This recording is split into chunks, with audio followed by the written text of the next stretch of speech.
ದೇವಸ್ಥಾನದಿಂದ ಒಳ್ಳೇದಾಯ್ತು ನಿಮಗೆ. ನನ್ನ ಮಗಳಿಗೆ ಹುಷಾರಿಲ್ಲ, ಈ ದೇವಸ್ಥಾನಕ್ಕೆ ಬಂದು ಆದ್ಮೇಲೆ ಒಳ್ಳೇದಾಯ್ತು. ಮಗಳಿಗೆ ಏನಾಯಿತು, ಸ್ವಲ್ಪ ದಿವಸ ಎಮ್ಮೆ ಹಸುಗಳು ಕಳೆದೋಯ್ತು. ಹಸುಗಳು ಮತ್ತೆ ಬಂದು ಬೆಳಕರಿಯವತ್ತಿಗೆ ಅರ್ಕೆ ಮಾಡ್ಕೊಂಡಿದ್ದೆ.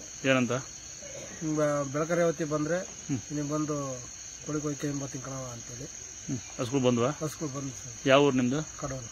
ಏನು ಕೆಲಸ ಮಾಡ್ತೀರಿ? ಆಟೋ ಓಡಿಸ್. Kadur auto driver. ಸರಿ, ಒಳ್ಳೇದಲ್ಲ ನಿಮಗೆ.